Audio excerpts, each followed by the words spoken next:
autizm bolani tuzatish uchun mana ilk qadam Ko'pxonalarimizni qo'liga telefon berib qo'yishadi.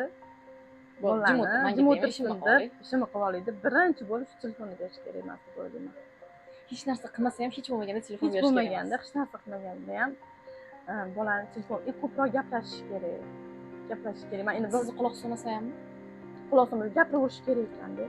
O'zi baribir nima bo'ladi? Bu o'zbek oilalarida, o'zbek erilar birinchi ishini uy toza bo'lishi uy kerak. tozalashi, ishini, endi mana xizmatni birinchi o'ringa qo'yishadi-da. Va keyingi farzandlarimni homiladorligida shunaqa tushunib berdim, shu xatoliklarni qilmasligiga harakat qildim. Mana shu bolangiz qorningizdaligida, homila paytidan gaplashishni boshlash kerak ekan. Birinchi o'rinda dangasalik bo'lsa kerak deb o'ylayman-da. Xatoingizni, onalar xatosi dangasalik, besabrlik. Bu narsani nevrologiya, bu autizmni tuzatish uchun birinchi o'rinda pul kerak ekan. Keyin ikkinchi o'rinda sabr kerak ekan. Chunki bu 1 oyda, 2 oyda, 1 yilda bu tuzalib qoladigan kasallik emas ekan. Yillar davomida sabr qilsangizgina, yillar davomida o'zgarib, tuzalib boradigan sindrom ekan. Uchinchi o'rinda обязательно umid bo'lish kerak.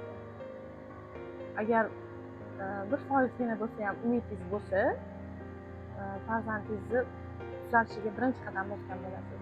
Umidni uzib qo'yish kerak emas. Ana ishonmagan odamlar bo'lganmi? Bu baribir bo'lmaydi deganlar. Men birinchi o'rinda men o'zim aytardim. Shu bolam gapirib ketarmikan? Shu gapirib ketarmikan? Oydirmikan? Endi so'z degan narsa chiqarmikan tilidan dirdim-da. Mana 3 yoshli qizim shunaqa bidillaydi-da, endi 4 yoshli bilan gapirmaslik bu juda aniq bo'lsa kerak-a. Shunaqa